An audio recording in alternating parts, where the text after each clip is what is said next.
The fuel is running out, gangs are taking over, and foreign billionaires are taking over our news media. Welcome to the Maxim Institute podcast, and today we're covering all the stories that matter. But what brings these three things together? Well, perhaps the media might not have done its job to the best of its ability. Today we're talking about how the news media covers stories, perhaps how they could be covered better. But we're starting with the Edelman Trust Barometer. Where is the media at and how people are thinking about it? Marianne, what's going on?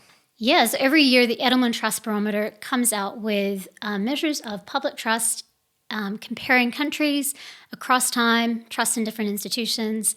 New Zealand, up until about 2022, we were ahead of the pack. We were ahead of the global average. Now our overall trust index is 49 out of 100, which is a touch up on last year, but we're still 8 points behind the global average. Interesting because we're usually high on the transparency ratings and everything, but apparently people aren't that trusting here. The government is the institution that has slipped the most since 2022. It climbed in the early days of COVID. We went from 50 to 57, and that was above international averages. And then it plummeted from 2022, and it's been stuck at 45. But our lowest performer in the whole survey is media, which come in at 39 out of 100. So the 39 out of 100 as a kind of trust level, why? Why has trust in media slipped so much? Well, and this comes back to, can people believe what they're hearing from the media? And obviously, people are going, we're reading one thing, but we're witnessing other things, or we're reading something that doesn't have context. And there's been plenty of examples lately of that. That there has been, and we're going to get into a few of them today. And we're starting with the story of the fuel crisis. It's a perfect media story because everyone is going to the pump, they're feeling the pinch in their wallet, and they're going to click on stories to find out more. Just 2 days ago, April 6th, 2 days ago at the time of this recording, Stuff ran a headline: 17 and a half days of diesel left in the country. It's a pretty scary number. And so I, like any good news consumer, was like, that seems shocking. I'm a little bit worried. And I clicked on the story. And it got me right through past the headline into the article itself. And then you look and you realize, well, there's 17 and a half days on shore. There's another 8 days on a boat 2 days away, so very, very close to our shores. And if you take all the fuel on site in New Zealand and on our way here, we had over 50 days fuel ready to go for New Zealanders to consume. Was the story really as big as possible? Josiah, what do we do when the media runs headlines like this? Well, probably what you did and click on it because, you listen to the update and you sort of hear about 50 days fuel. You go, okay, good. Then you read 18 and you think, oh, better get down to the gas station and hope there's something left. So it's incredibly misleading, but it's also factually true, which is interesting. How is it that we can have something that's factually true but also be misleading? So what do you think, Marianne? Oh, the headline writers. Yeah. Well, and I think this comes back to our changed media landscape. Historically, in newsprint, which was where I came from originally, you had this 40-60 split between subscribers who willingly gave money to an outlet to be a consumer, and advertisers who, because you had a certain readership, went, yeah, that's a good value for me. I'll get so many eyes over my ad. I'll advertise with them. And that's what kept them afloat. But now that we can get things for free online, now that social media is feeding us news all the time, the whole the incentive structures. Yeah, that's the word I was looking for. The whole incentive structure has changed. Yeah. And so they still need eyes, but instead of a subscriber base, what they need are clicks. And so that'll get advertising and that'll monetize what they put out there. And there's a very different incentive behind putting a package together, a daily newspaper that people want, and just getting clicks. And so then that's a kind of an economic structural problem behind the news media. So are we just stuck here? Is there anything we could do to work for a better media landscape with clickbait and headlines, and what could we do? Don't click. So there's a personal element. There's a don't click, but I reckon we can be more ambitious. I was kicking this idea around the other day, and I was wondering, often journalists don't choose their own headlines, right? The journalist writes a story, they collect the facts, they kind of frame it up, and then in the newsroom, an editor will pick a headline, or these days they'll pick several headlines and A/B test them to see which is getting the most clicks. And so it really isn't the journalist's fault. But I wonder whether still we could apply pressure and a name and shame campaign where we ask journalists directly what their views are of headlines attached to those articles. You surprise them, kind of just like a journalist would do in Fair Go. You knock on the door of their house, you get a camera crew and you say, this was a headline attached to your article. What is your comment on it? Fair, not fair? Their response might be no comment. That is often a wise decision to make when talking to the media.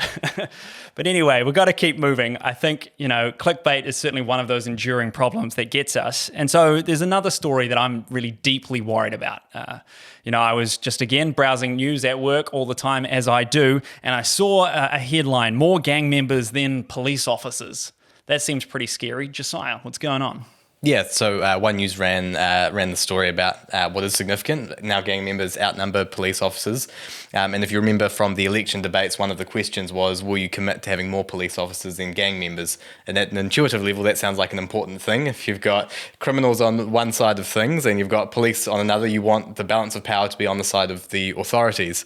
So that significant, yes. But what wasn't covered that day, talking about crime statistics and trends, was a figure that the government had released via a press release saying that there had been 49,000 fewer victims of serious violent crime. That's also a very significant crime statistic that was completely omitted from the report. So understandably, there were some questions about that coverage, and what followed was an apology from someone high up from TVNZ to the Police Minister, Mark Mitchell, apologising for the coverage or the angle that was taken. And there was a follow-up story 5 days on from that. So this aired on a Thursday night. On the Tuesday night, lo and behold, a story ran talking about, mentioning the figure that the government had dropped on the Thursday. And the justification for this was to ensure fair and balanced coverage, which would kind of imply that the coverage that we saw on the Thursday night wasn't fair or balanced. And then people noticed, so they're like, oh, we better, jump in and reclaim that trust. People noticed. And then there was a follow-on to the follow-on when then people were talking about editorial independence. You have the government who vocally complained about this story, and then you had another story that ran in line with what you would expect the government would want to run. And so we come to this question of editorial independence. Did the government put pressure on for this follow-up story? Who was involved? Who wasn't? Is this a breach of the editorial independence that we hold so dear? And was it? This is above my pay grade. Yeah. I mean, MPs have every right to say, "Oi, why are you ignoring this?" When it's not like they're going to shut them down. We don't live in that kind of, our government doesn't have the power to do that. They can publicly say, I think this wasn't balanced. I think that you're skewed against our agenda. And it turns out they apologized. So, they recognized it did look like that, whatever the intent was. Yeah, I agree. And there's something to be said for the fact that at one level, all interactions between media and politicians are hostile, and they need to be. They should be, yeah. There will always be some give and take, and behind the camera, they're talking a lot more than is often made aware. But there is going to be that give and take where media produces stories politicians aren't happy with, and politicians come back with criticism of the media, and so there's a healthy tension there. So these two stories we've talked about so far, I think the takeaway is there were some worrying stories, and perhaps the news wasn't as bad as we all thought it might be based on the initial coverage. But there is a story that I do have some worry about, and I'm keen to get your view on. So NZME, one of the big media companies in New Zealand, they own the New Zealand Herald, News Talk ZB, One Roof. They are undergoing a bit of a transformation in the ownership level. Particularly Canadian billionaire Jim Grennan is increasing the size of his shareholding. He's just increased his ownership stake to 19.9%, which is the largest amount of shares he can own before doing a full takeover. He can't kind of keep incrementally going above this. He either puts in a takeover offer or this is where he is. And his reason for wanting to invest is not purely financial. He's not in it purely as a moneymaker, but because he sees that our news media is not doing as well as he thinks it should. Should we be worried that a billionaire is buying a large stake in one of our major media companies? Marianne? I can see how it would seem concerning.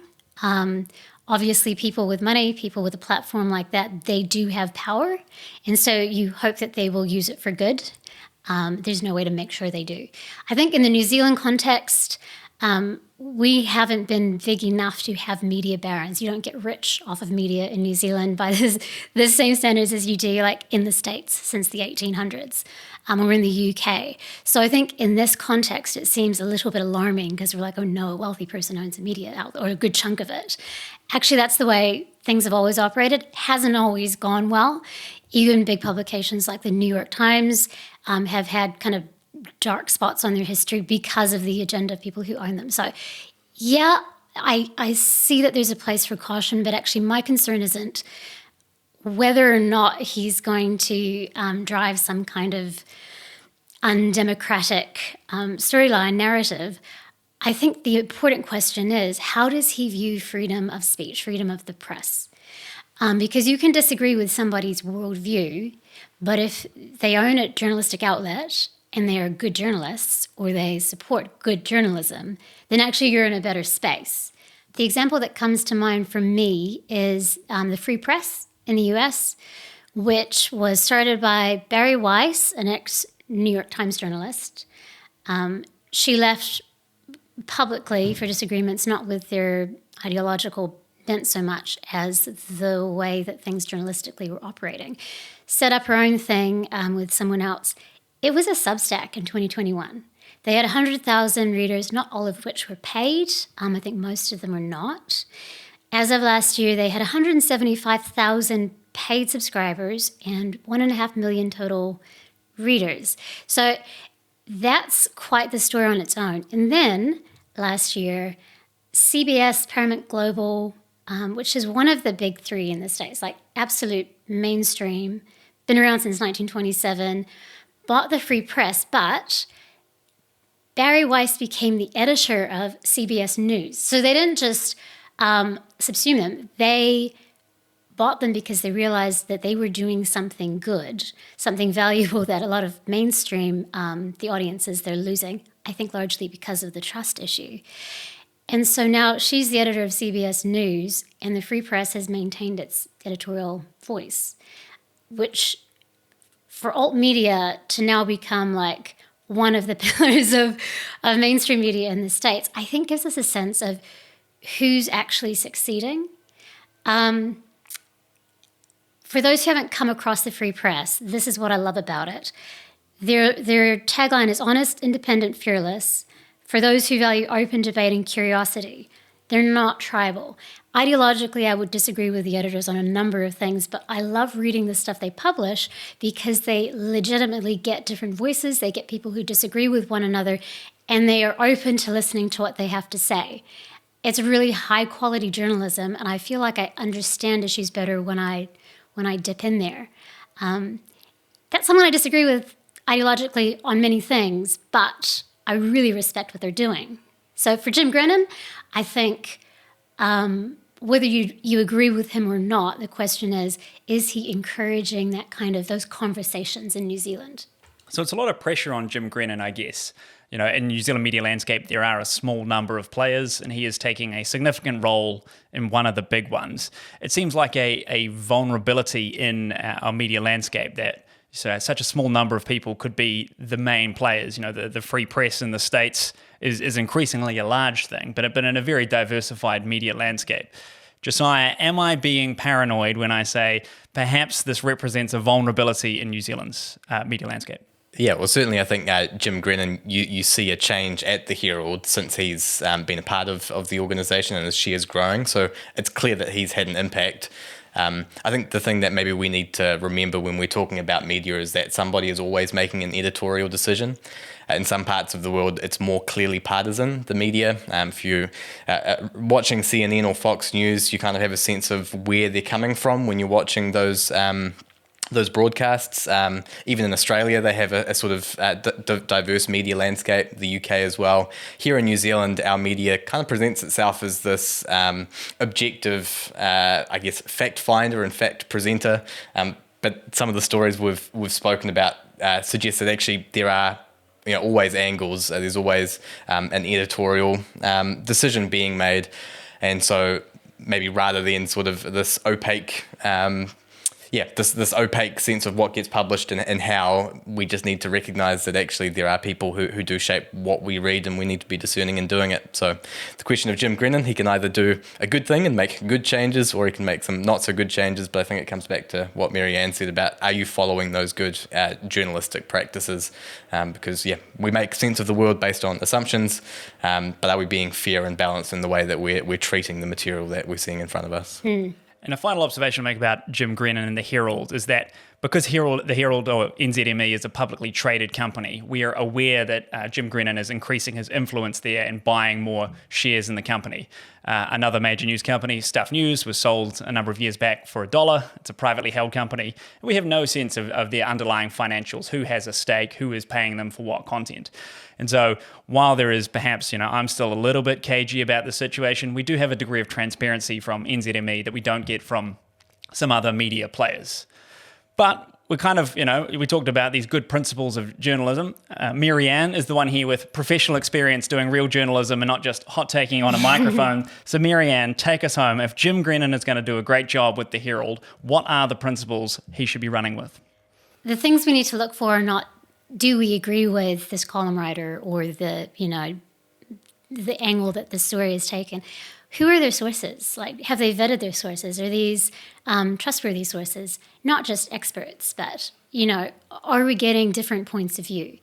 Are we getting, and this has come up lately, are we getting a story based on what one person said without going back and talking to the person who it's about, say? Like, that's just basic. If you're writing a story about someone and somebody is saying something about them, you ask the person who, you give them an opportunity to respond.